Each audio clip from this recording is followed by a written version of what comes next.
Hi everyone, Omega Institute invites you to join its online classes. I am your maths faculty Ujjwal Tiwari. I am MTech. यहाँ पे 11th, 12th, JEE से related जितने भी important questions हैं, important topics हैं, वो upload किए जाएंगे।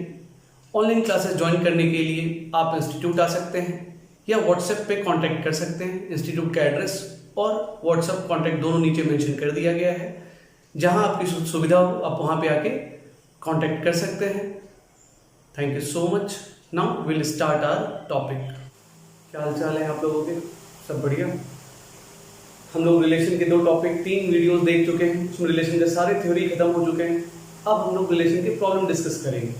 कुछ इंपॉर्टेंट प्रॉब्लम हम लोग देखते हैं, देखना कितना सिंपल है और कितना कॉन्सेप्चुअल है। अगर आपके थ्योरी समझ में बहुत अच्छे से आया होगा तो प्रॉब्लम बहुत अच्छे से डिस्कस कर सकते हैं हम लोग। ठीक है, एक पहला क्वेश्चन लेके देखते हैं। क्वेश्चन से पहला, लेट आर बी रिलेशन दिया हुआ है। क्वेश्चन में क्या है? Less than from set a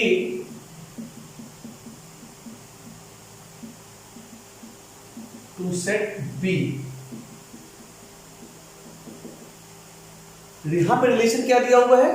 relation दिया हुआ है less than from set A to set B. Set A का एलिमेंट है 1 2 3 4 और सेट बी का एलिमेंट है 1 2 3। इसका मतलब हम कह सकते हैं कि A B belongs to R implies A is less than B. यानी ए का बी से रिलेशन होगा A is less than B. जो उसको सेटिस्फाई करेगा वही रिलेशन होगा।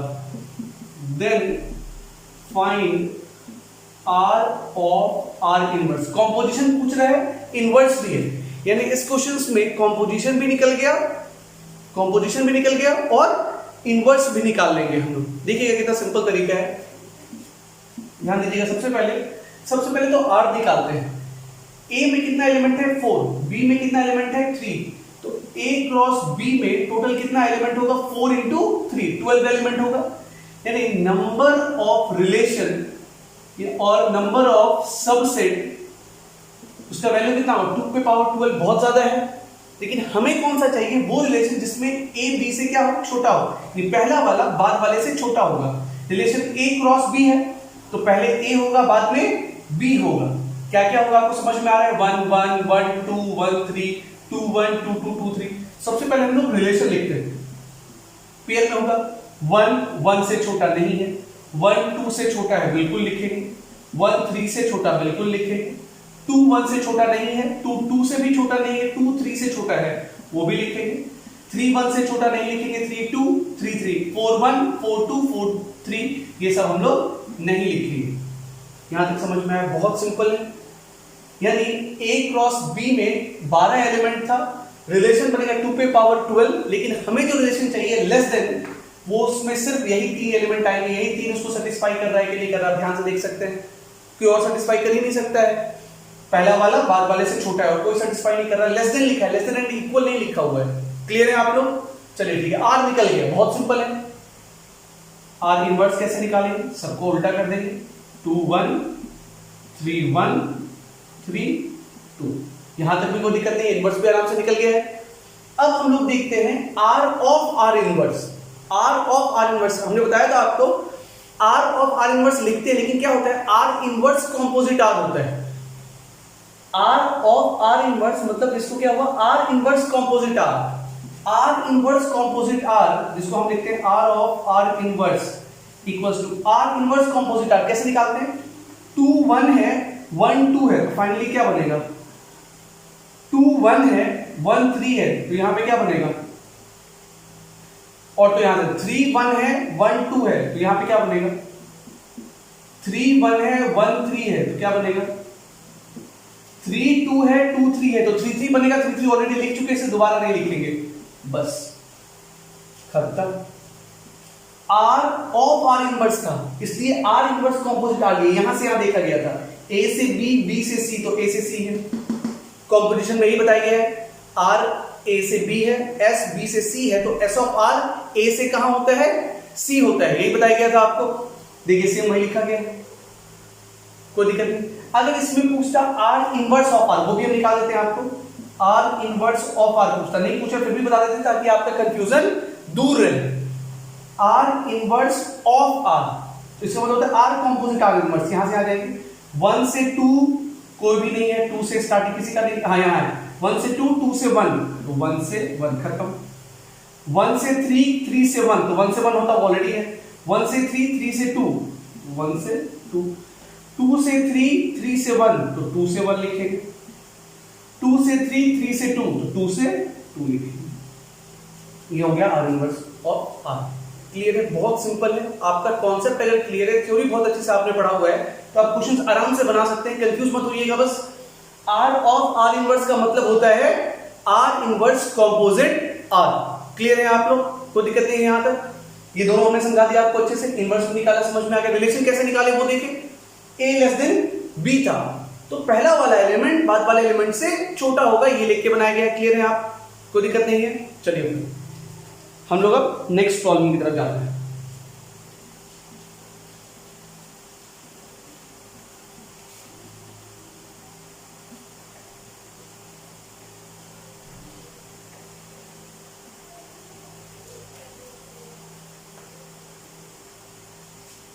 ये भी क्वेश्चन से बहुत इंपॉर्टेंट है, ध्यान रखिएगा, समझिएगा अच्छे से तो आपको दिक्कत नहीं होगा, बार बार बोल रहे हैं। R be a relation R equals to 2, 3, 3, 4 on set A equals to 1, 2, 3, 4. Then how many ordered pair must be how many minimum ordered pair must be added to make R an equivalence relation।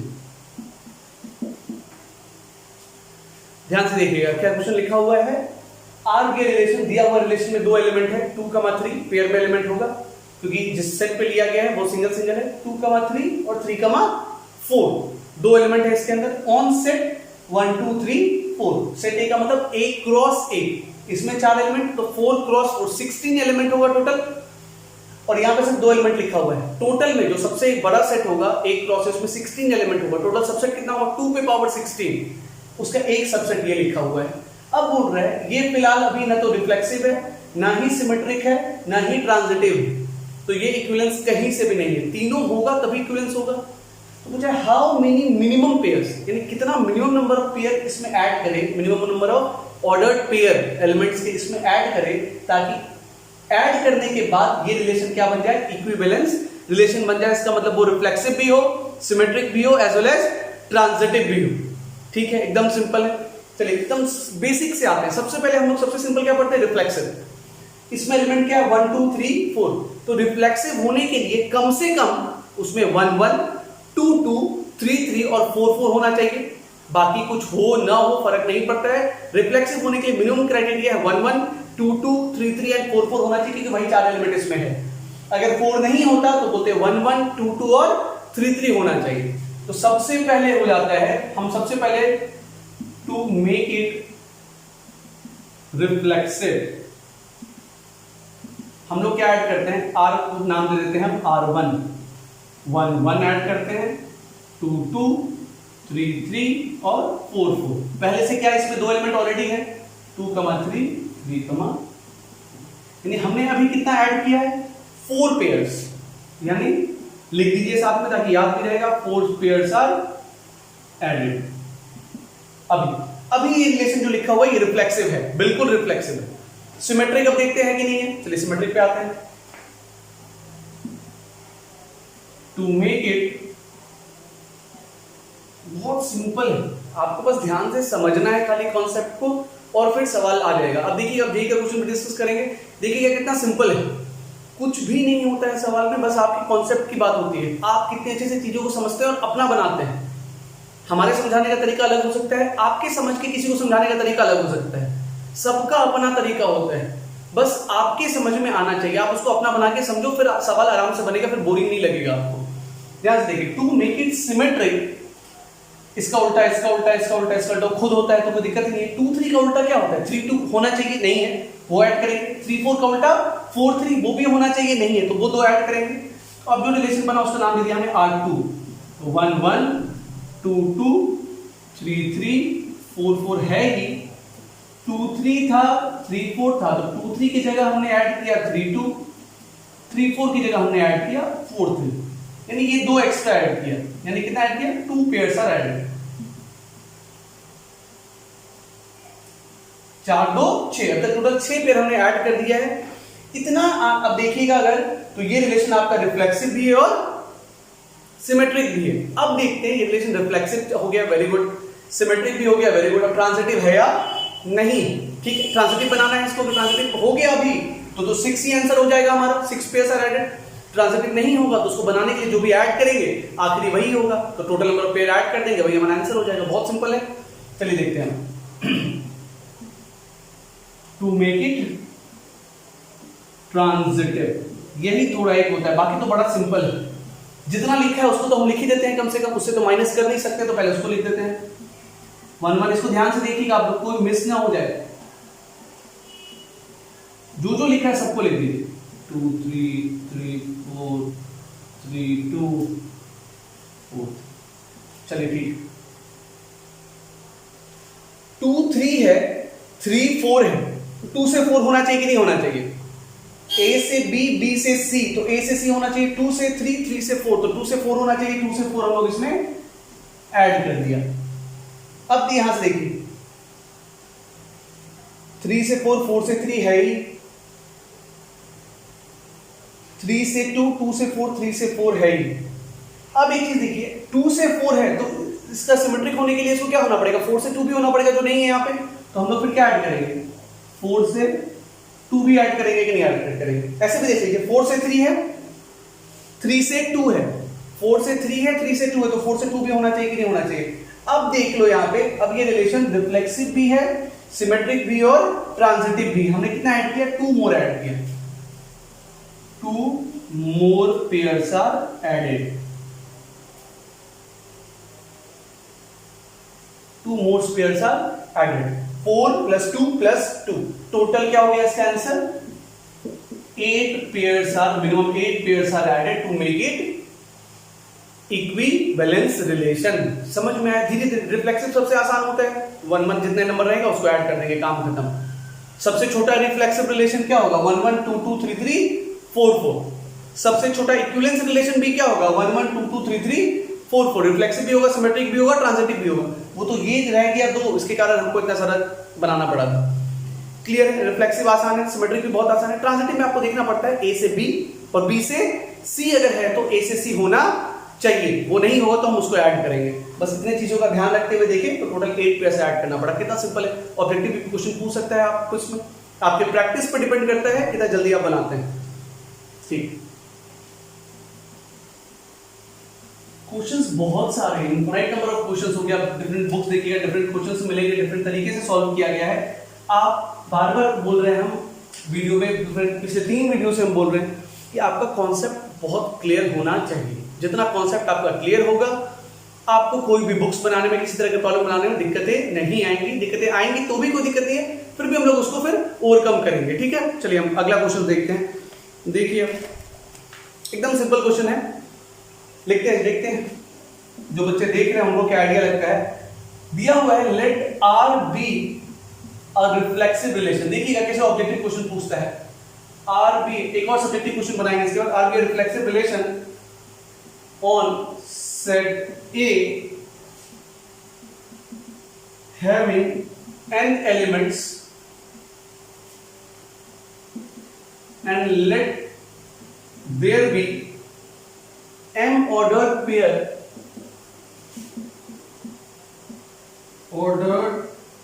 pairs in R, then we have 4 options: m greater than or equal to n, m less than or equal to n, m equals to n, and D none of these.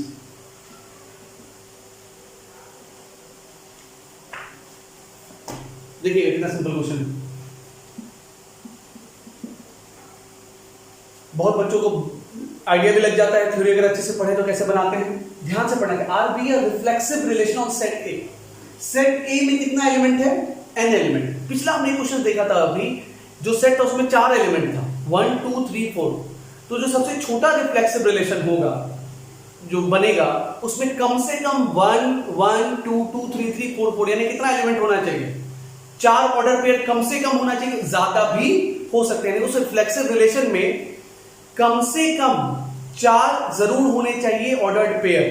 मान लिया किसी relation में 1 2 3 4 5 5 element है, 5 element है, तो उसमें जो reflexive बनेगा उसका एलिमेंट कम से कम उसमें क्या क्या होगा, 1 1 2 2 3 3 4 4 5 5 यानी 5 एलिमेंट कम से कम होना चाहिए। ज्यादा होगा तो भी रिफ्लेक्सिव हो सकता है, ये 5 कम से कम होना चाहिए, यानी n एलिमेंट है और let there be m ordered pair in R। जो रिफ्लेक्सिव रिलेशन है उसमें कितना ऑर्डर्ड पेयर है, m है। तो यानी n का वैल्यू कम से कम यानी छोटा से छोटा किसके इक्वल होना चाहिए, n के इक्वल हो सकता है या उससे बड़ा हो सकता है।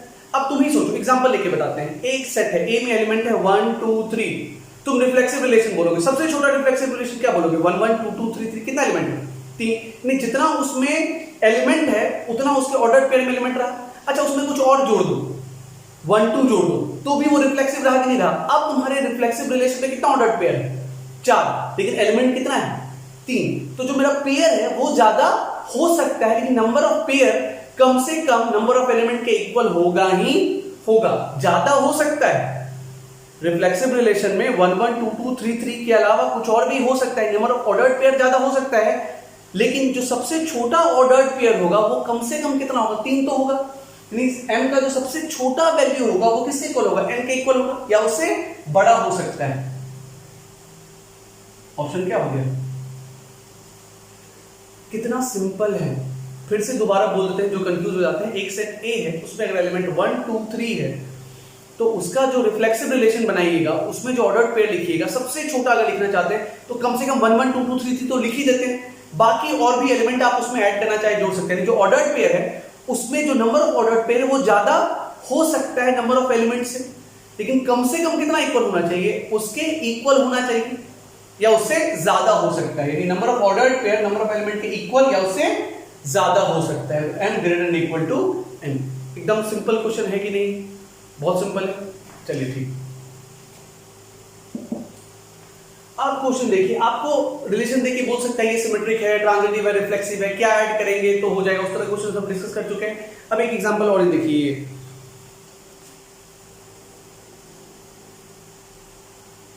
ये क्वेश्चन बस हाँ ध्यान से देखिएगा, विच वन ऑफ, ये सब क्वेश्चन बहुत अच्छा रहता है ऑब्जेक्टिव में, following relations on R is an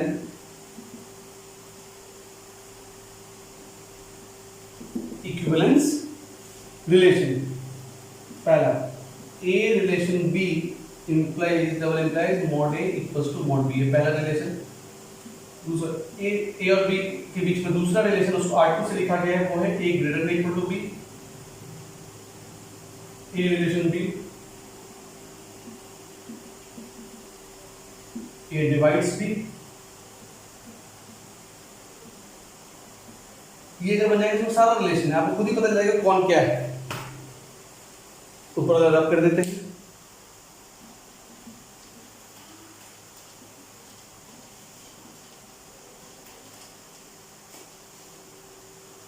बहुत सिंपल है। Which one of the following relations on R is an equivalence relation? 4 option दिया हुआ है, पहला रिलेशन R1 है, दूसरा R2, तीसरा R3 और चौथा R4 है। A और B के बीच का रिलेशन, A R1 B को आप ऐसे भी लिख सकते हैं, ये बताया गया था आपको, AB belongs to R1, ये लिखिए या ये लिखिए, दोनों सेम चीज है। दोनों के बीच का रिलेशन क्या है, mod A equals to mod B, ठीक है। ये जनरलाइज है, अगर आपको किसी चीज को प्रूव करना पड़ता है तो आप एक वैल्यू लेके प्रूव नहीं कर सकते। हाँ, उसको अगर गलत साबित करना होता है तो अगर एक वैल्यू के लिए वो सेटिस्फाई नहीं होगा तो वो प्रूफ नहीं होगा। लेकिन अगर किसी चीज को प्रूव करना है तो आपको उसको जनरलाइज प्रूव करना पड़ेगा, आप वैल्यू लेके चेक नहीं कर सकते हैं। बात समझ में आया? ठीक, किसी चीज को इवन नंबर प्रूव करना है तो उसको 2n की फॉर्म में लाके दिखाते हैं ताकि वो इवन नंबर है। अब देखिए जैसे यहां पे mod A equals to mod B, A और बी के बीच का रिलेशन, रिफ्लेक्सिव होने के लिए ए रिलेशन ए सेटिस्फाई होना चाहिए, ए रिलेशन ए सेटिस्फाई होना चाहिए। ए और बी के बीच का क्या रिलेशन है, mod A equals to mod B है। आप रिलेशन देख के जल्दी समझ सकते हैं, mod A equals to mod B है। रिफ्लेक्सिव होने के लिए सेम का सेम के साथ, यानी ए का रिलेशन ए के साथ अगर सेटिस्फाई हो गया, यानी mod A equals to mod A होता है या नहीं होता है, बिल्कुल होता है। Mod A equals to mod A होता है, तो मॉड ए बराबर मॉड ए होगा, तो ए R1 ए सेटिस्फाई करेगा कि नहीं करेगा, बिल्कुल करेगा। रिफ्लेक्सिव हो गया, ये क्लियर है, रिफ्लेक्सिव है ये रिलेशन। चलिए ठीक है, अब इसको रिफ्लेक्सिव, पहले हम इसी को पूरा चेक कर लेते हैं। ए रिलेशन बी क्या होगा, मॉड ए बराबर मॉड बी, तो बी रिलेशन ए क्या होगा, मॉड बी बराबर मॉड ए।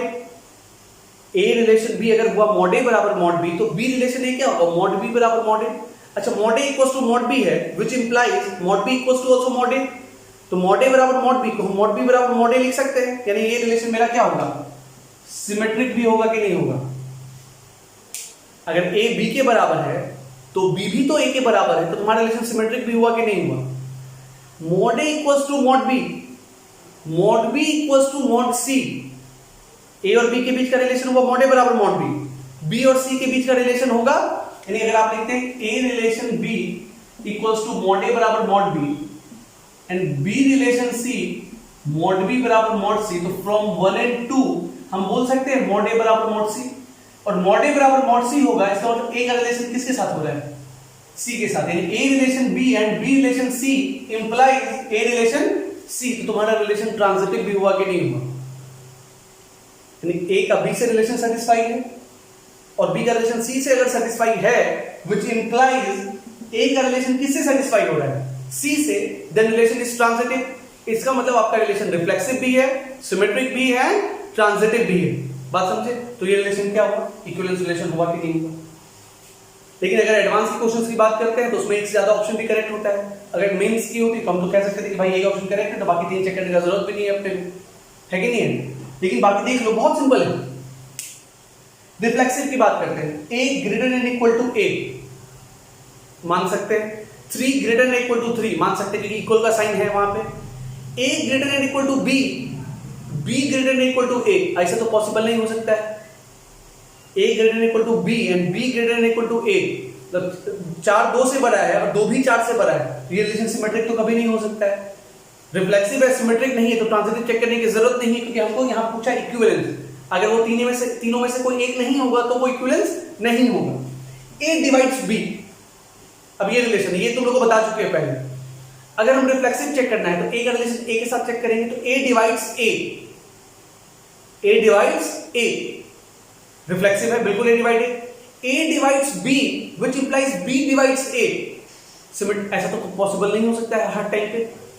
2 डिवाइड्स 4, 4 ऑल्सो डिवाइड्स 2, ये तो गलत हुआ कि नहीं हुआ, यानी 2, 4 रिलेशन का एलिमेंट है, लेकिन 4, 2 रिलेशन का एलिमेंट नहीं है, तो तुम्हारा रिलेशन भी सिमेट्रिक नहीं हुआ।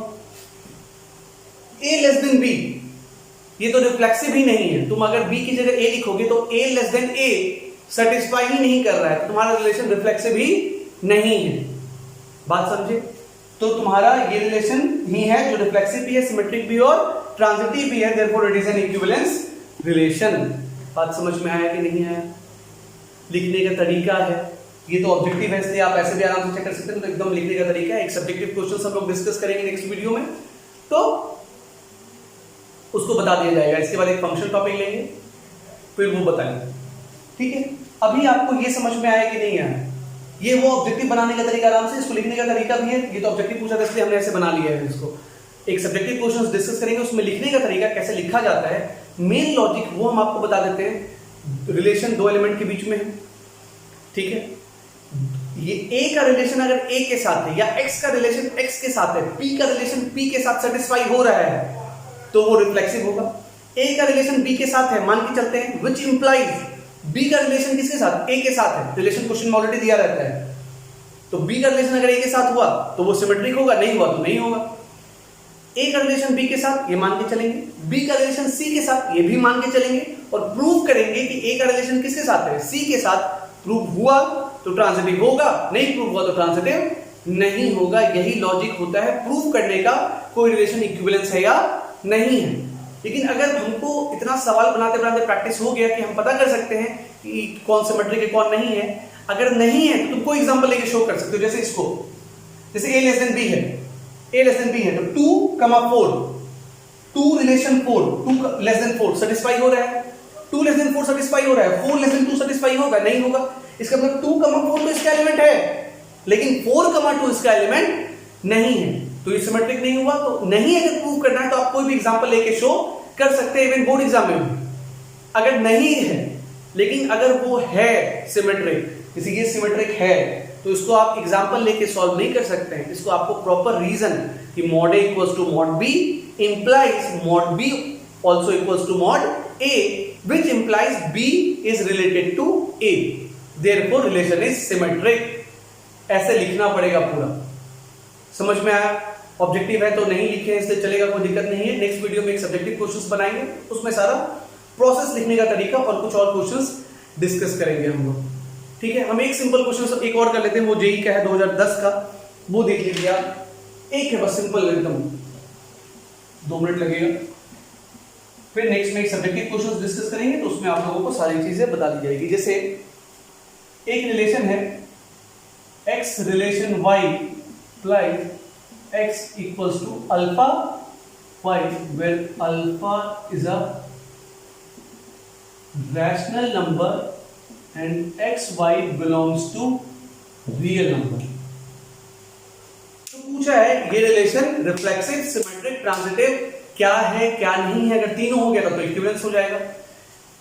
x और y के बीच में रिलेशन है, और x और y किसको बिलोंग करता है? रियल नंबर को। यानी जिस सेट पे ये ऑपरेशन हो रहा है, रिलेशन लिया गया है, वो सेट किसको बिलोंग करता है? रियल नंबर को। रियल नंबर आपको समझ में आता है, कोई दिक्कत नहीं है, चलिए ठीक है। x रिलेशन y क्या है इसके बीच का रिलेशन कि x बराबर alpha y, where alpha is a rational number. y को नीचे ले जाओ तो x by y equals to क्या हो जाएगा? अल्फा। आप ये लिखो बोथ आर सेम थिंग, कोई दिक्कत नहीं है, ठीक है। यानी x बटा y क्या होना चाहिए? It should be a rational number. अगर x बटा y रैशनल है तो वही वो रिलेशन को फॉलो कर रहा है, ठीक है। अब हमको रिफ्लेक्सिव चेक करना है, तो रिफ्लेक्सिव में क्या होता है? x x होता है, अगर सेटिस्फाई कर गया x रिलेशन x अगर हो गया, x रिलेशन अगर x हो गया तो वो रिफ्लेक्सिव होगा। तो x रिलेशन x मतलब y की जगह भी x बिठाएंगे तो x by x equals to कितना होता है? 1। यानी x by x equals to 1 which is what? A rational number. x by y क्या होना चाहिए? अल्फा, जो क्या है? Rational number. यानी x बाय y रैशनल होना चाहिए। x बाय x बराबर क्या होता है? 1 रैशनल नंबर। इसका मतलब हो गया x, x belongs to what? R, satisfy कर रहा है, therefore relation is what? Reflexive. ये रिलेशन तुम्हारा रिफ्लेक्सिव एकदम। अब आते हैं दूसरा, x relation y means x by y equals to alpha. It does not mean y, x बटा y अगर रैशनल है तो जरूरी है y बटा x रैशनल हो। एक जगह जरूरी नहीं है। जब y का वैल्यू, x का वैल्यू अगर 0 बटा 1, यानी लिख सकते हैं 0 by 1 equals to 0 rational number. 0 by 1 यानी 0,1 बिलोंग्स टू R होगा। 1 बाय 0 इक्वल्स टू इनफाइनाइट, ये तो डिफाइंड ही नहीं, तो रैशनल कहां से होगा? 1 बाय 0 रैशनल नहीं है, यानी 1,0 does not belong to R।